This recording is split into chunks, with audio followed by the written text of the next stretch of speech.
বাংলাদেশের সাহসী ছাত্র জনতাকে বিরচিত অভিনন্দন।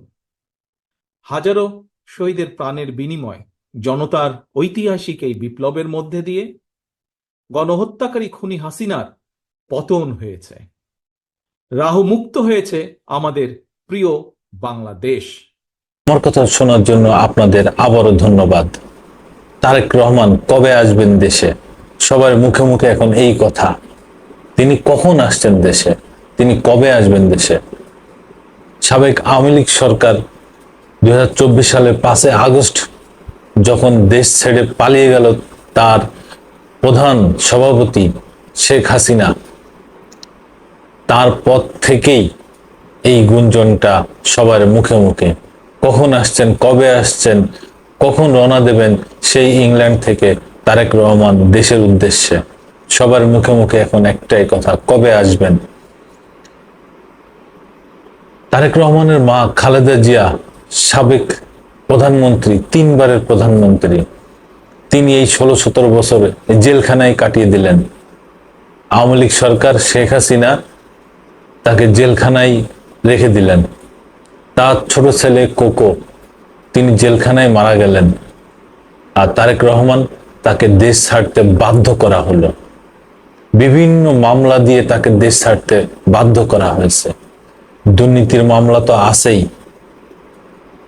এবং তারেক জিয়া 5 আগস্ট 2024 সালে যখন সরকার পতন হলো, তারপরে তারেক জিয়া বিএনপির একটা ভাষণে উনি বলেছেন সবাইকে শান্ত থাকার জন্য, সবাইকে দেশ গড়ার সহযোগিতা করার ব্যাপারে তিনি অনেক কিছু বলছেন এবং সবাই সহযোগিতা করতে বলছেন, সবাই যেন শান্ত থাকেন সেই ব্যাপারে বলছেন।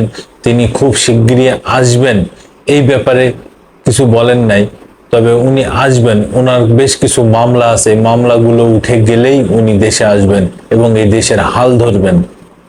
তারেক রহমান আওয়ামী লীগ সরকারের সময় জেলখানায় থেকে খুব অত্যাচারিত হয়েছে, তাকে খুব রিমান্ডে নিয়ে খুব পিটানো হয়েছে। সেই তারেক রহমান আজকে এই দেশের জন্যে তার যে মন কাঁদে সেই বিষয়গুলো সেই ভাষণে তিনি উল্লেখ করেছেন, কিন্তু সেই ভাষণটা অনলাইনে দেখানো হয়েছে, সরাসরি তিনি এখানে আসতে পারেন নাই। কারণ অনেকগুলো মামলা তার নামে আছে, এই মামলাগুলো না ওঠা পর্যন্ত সে আসতে পারবে না। এবং হাসিনা সরকার তাকে আসতে দেয়নি এত বছর, এই 16-17 বছর, যেখানে খালেদা জিয়া এত বছর জেলখানায় কাটিয়ে দিল। হাসিনার যেই শত্রুতামি খালেদা জিয়ার সাথে শুরু করেছিল, সেই শত্রুতামির অবসান হলো, খালেদা জিয়া মুক্ত হয়ে গেল, আর তাকে জেলখানায় থাকতে হবে না। তিনি খুব অসুস্থ, তার চিকিৎসার জন্য তিনি যে কোনো সময় দেশের বাইরে যাবেন। সম্ভবত শোনা যাচ্ছে তিনি ইংল্যান্ডেই যাবেন এবং তার ছেলের কাছেই যাবেন, যেখানে তারেক জিয়া আছে, সেখানে তার চিকিৎসা হবে সম্ভবত। বাকিটা যখন যাবে তখনই ভালো করে জানা যাবে।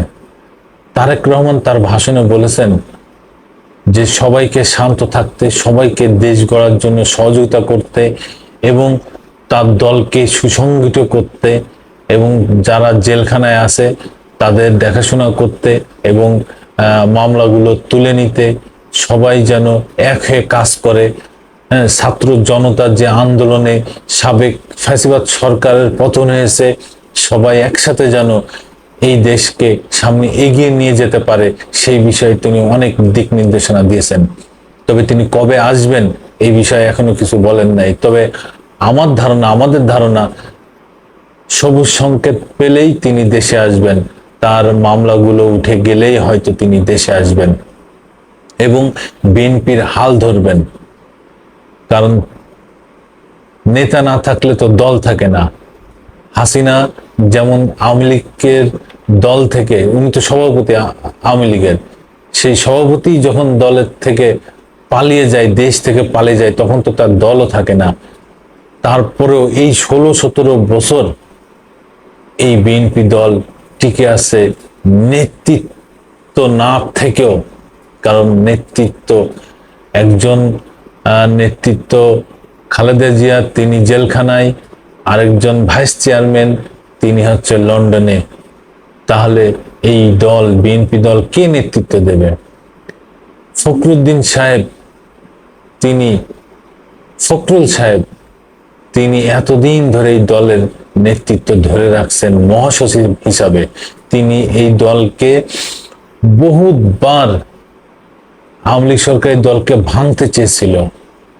এই ফখরুল সাহেব এই দলকে সুসংগঠিত করে রেখেছেন এবং তার সুফল সামনে পাওয়া যাবে বলে আমার ধারণা।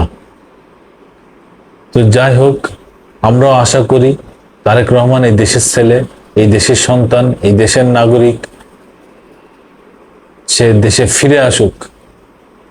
ফিরে আসলেই তার দল উজ্জীবিত হবে, দেশের মানুষও উজ্জীবিত হবে। আর আরেকজন আমাদের শেখ হাসিনার ছেলে জয়, তিনি তো আমেরিকায় থাকেন, আমেরিকায় বসে আছেন। আর যখন দেশে আসেন তখন সৌদির যে বাদশা বর্তমান সালমান, ঠিক তার মতো রাজকীয় ভাবে উনি চলাচল করেন। এই দেশের মানুষের সাথে তার কোনো সম্পর্ক নেই, কিন্তু তারেক রহমানের সম্পর্ক এই মাটির সাথে, এই মানুষের সাথে। তারেক রহমান বোঝেন যে এই দেশের মানুষ কি চায়। সব দ্বিধা, সব দুঃখ কষ্ট সব ভুলে দেশকে এগিয়ে যাওয়ার জন্যে সবাই একসাথে থাকেন, একসাথে চলেন এবং বাংলাদেশকে বিশ্বের দরবারে মাথা উঁচু করে রাখার সব রকম সহযোগিতা এই ছাত্র জনতা আন্দোলন থেকেই শুরু হয়েছে এবং সবাই সেই সহযোগিতা করবে। সারা বিশ্বজয়ী, সারা বিশ্বের গর্ব, আমাদের বাংলাদেশের গর্ব, নোবেল বিজয়ী ডক্টর মোহাম্মদ ইউনূসের নেতৃত্বে যে অন্তর্বর্তীকালীন সরকার গঠন হয়েছে, আমরা সবাই তাকে সহযোগিতা করব, তাকে সাপোর্ট করব, তাকে এগিয়ে যাওয়ার জন্য। সে যেন বাংলাদেশ থেকে দুর্নীতি মুক্ত করতে পারে, সে যেন বাংলাদেশের পথ চলাটা সুগম করতে পারে। সবাই ডক্টর ইউনূসকে সহযোগিতা করব। ডক্টর ইউনূস যতক্ষণ সরকারে আছেন ততক্ষণ আমরা আশা করি এই বাংলাদেশ ভালো থাকবে, এই বাংলাদেশ এগিয়ে যাবে, বিশ্বর দরবারে মাথা উঁচু করে থাকবে। এবং যারা উপদেষ্টা আছেন সবাই অনেক গুণী মানুষ, অনেক গুণীজন এই উপদেষ্টা পদে আছেন।